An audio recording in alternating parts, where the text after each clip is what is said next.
I do apologise, more David Moyes stuff, I'm afraid. So if you don't want to hear it, I'd probably click off now because I'm going to probably rant a little bit more, truth be known. I don't normally do this many after a defeat, but I've just heard the full entirety of his press conference and I'm still annoyed. That's the truth of the matter. I wasn't intending on doing this at all. I had a Christmas song to do. I was going to talk about the parrot that sings Bowen's on Fire. I didn't expect to do this these days. Anyway, there we go. I'm just really, really annoyed with what David Moyes has had to say.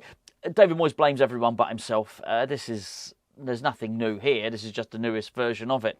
There's one thing I hate, actually, which is taking part of what people say, and then just using that, and then discounting the other part, which really forms the whole basis of their point and what they're trying to say.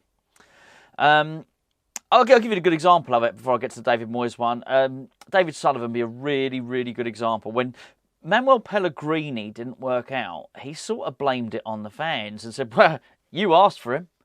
We didn't. And we know this because we're in a privileged position at Hammers Chat. I've been around doing this stuff for quite a long time now. We ran polls. And the polls were, did you want David Moyes in or out? This is during his first stint. If you wanted him gone, who would be your preferred manager? But people didn't like the football. They wanted somebody more expansive came in. That part was true to come in. I've got to say, he wasn't even on the top 5 on the polls. If he was in the top 10, he was very, very near the bottom. Basically, the fans were not asking for Manuel Pellegrini at all. However, I think Sullivan went and got Pellegrini, and then when it didn't work out, said, you asked for him. No, that's not the same thing. What the fans wanted was a better brand of football. You chose Manuel Pellegrini.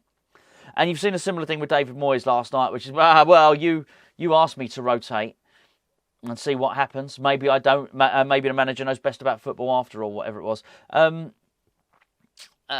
No, that's not true. That's just taking part of it. We do want some rotation, but not like that. It's sort of shit or bust with him, really, isn't it? As if there's no in between.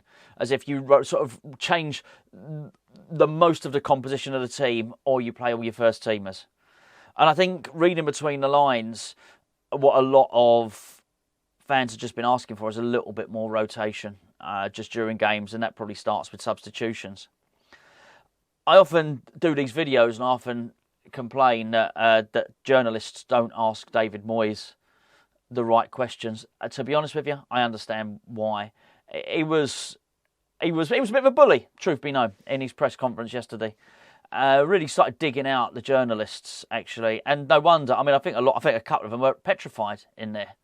And they probably won't want to ask David Moyes another question again. You know what? Good on him. If that's what he wants to do, then he can do that. But I am surprised he gets as much support from the press as he does. All I can assume is maybe the people I spoke with last week, or maybe Jamie Carragher, or some of the other people at Sky. Maybe they get a better version of David Moyes. But I guess just a regular guy that writes a column for a website or a newspaper and goes to that press conference gets treated pretty shoddily by Moyes in that. Go for a few of the things that he said. First one, he has the ability to view everything with utter detachment. I've said this before, as if he has nothing to do with it. Defending for the second goal was woeful. Whoa, hold on a minute. I don't blame the guy for not coming back with a second question because he completely belittled him in front of everybody. He said, you know what, actually, no, what about any Liverpool fans? Again, he basically, he makes it all, well, do you know what? I'm so annoyed. I'm so annoyed with it. I'm finding my mind's popping all over the place as I'm speaking. Let me try and stick to what I'm basically saying. Woeful defending for the second goal. The defending for the second goal was largely down to Thomas Souček not tracking his man. But he speaks about it as if he's not responsible for that. I think since Thomas Souček started heading a few winners in, he became undroppable. So David Moyes didn't drop him. I don't know, you can look back yourself. He started most, if not all, of the games in the last couple of months because we've needed him to. And David Moyes said himself, a period of unprecedented fixture congestion. He said, in the last 3 years, only Liverpool and Manchester City have played more games than West Ham. So he knows there's a lot of games, yet he'll still play this player. Game after game after. It's not him getting substituted, it's Alvarez that's been substituted recently, not Souček. I don't know whether Thomas Souček couldn't be asked, which is very unlike Souček, or Thomas Souček just did not have the energy to get back and track Curtis Jones. Played a simple 1-2 with Darwin Núñez. he couldn't get to him. So the shocking defending David Moyes was talking about was that. Well, that's your fault. You're the one that put him in the team. You're the one that flogs him to death, and you're the one that decided to put Thomas Souček in a formation that just was never going to suit him or tactics. I won't labour the point. As I mentioned before, there's two ways. When you're facing a high press, there's two ways you can get out of it. You can do a long ball up to the target man. We couldn't do that because we didn't have one. Or you can play one-touch passing and pass your way out the press. We didn't. Our players were woefully exposed for that. Thomas Souček couldn't do it. He was the wrong player for the job. And that's on David Moyes, because David Moyes decided to let Ekwa go to Sunderland. He decided to rent out, you know what I mean, loan out Flynn Downs. He decided Freddie Potts should go to Wycombe Wanderers, which that works out. I think it's been a good loan deal for him. Don't get me wrong. If David Moyes decided actually he'll retain Conor Coventry, but he won't actually use him. Whether it was fitness, whether it was attitude, I don't think it's attitude. I'm not going to question Thomas Souček's attitude. Thomas Souček was not ready for that game. So David Moyes blamed the defending. I mean, he blamed everyone. In that press conference, he managed to blame the defending, he managed to blame the players. He didn't blame the fans, but he had a little dig, and he certainly did blame the bloody press. Everybody but himself. And there's a frustration from me that looks at these press conferences. I really want the journalists to say, ask him about the kids. Ask him why Jurgen Klopp can play kids, but he can't. But they don't. And I get it. Because he's a mean guy up there. He's being nasty to these people. It's not the first time. David Moyes has actually been in trouble before for being nasty to journalists. I don't even be doing this now. If we'd have gone and contested that game, I was still buzzing from the Wolves game. I thought it was really good. Really good. I was delighted finishing top in Freiburg, and I hope the videos represent that. And unfortunately, whenever I do these videos, there'll always be someone in the chat that turns around and says, every video you do is negative about David Moyes. It's not. It's just those ones don't count. They don't register. If someone's already made it up in their mind that I'm being negative about David Moyes, they'll exclude the one about David Moyes getting it right in Europe, about David Moyes. You know, all the good ones, they're excluded. It's the bus, right? It's the bus. It's the bus that's always late. You just, it might be late on Thursday. It's just you discount the time it's on time on Monday and Tuesday. You get what I'm saying anyway. I'm rambling. He was playing the blame game to a massive, massive extent. And I didn't like it. I didn't like it at all. And it's very much a case of, there you go. That's what you get when you rotate players. And to be able to make his clumsy point, what David Moyes did was he basically threw a load of the players under the bus to do it. We talk about loyalty. Where was his loyalty to Angelo Ogbonna in that? By making him play in that game. He's incapable of doing it. The old Ogbonna would have played in that game, don't get me wrong, but not this current version at the age he is, with particularly having suffered that really, really bad injury 18 months ago. It was a really, really bad performance. I don't know what I would think. Oh, look, I'm labouring the point now about the young players. I really don't know what to think about that. And as I said, I'm beyond caring what the situation with Thilo Kehrer is. Don't care. But I tell you what, it's superseded his judgment. It's superseded him having the ability to make the right decision. But he was angry in his press conference. I've seen it all before. I've seen it before. And it usually is the beginning and the end. He doesn't want to be there. I'll tell you now, if I had the financial security of David Moyes, and I was unhappy as I was, and I'd just got myself a trophy, I'd be out of there. Honestly, I'd be cruising it up. I wouldn't need that. I wouldn't need the hassle. I wouldn't need the angst. He is genuinely affronted by the suggestion that he should rotate more. And again, it's either extreme. There's no middle ground. It's either the nuclear option.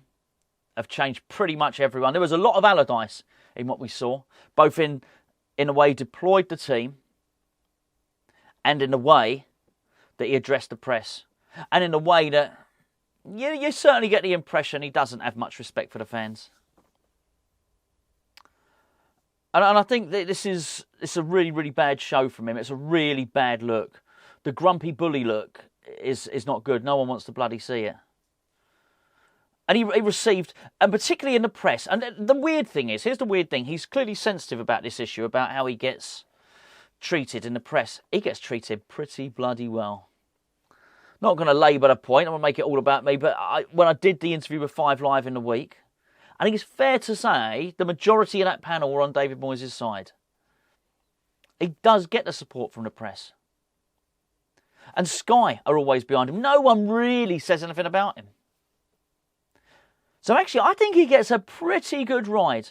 I think he gets a pretty fair deal. Maybe not from the fans, maybe not on YouTube, maybe not us, but I think he gets a pretty fair deal in the national press. So what he was doing being spiky with him, I've no idea. Because they dared question him. They dared question his tactics. What does he think? You lose 5-1 and you're not going to have your tactics questions? It was one of the worst West Ham performances I've ever seen. I don't know what was worse, by the way. Ben Johnson against Brighton. And let me get this right. I thought Ben Johnson was one of our better players in this game. One of the few players, somebody said it on our Patreon, one of the few players who didn't let the fans down. Ben Johnson, right? But I'm talking about the Brighton game. I don't know what was worse. Ben Johnson against Brighton or Thomas Souček and Ben Rama last night. I don't know what was worse. But it was close. It's close enough to have a conversation. You may well have your own ideas. It was just absolutely terrible. And of course, he's going to face scrutiny after something like that happens. It just is. But the fact he's so spiky, you can't question him.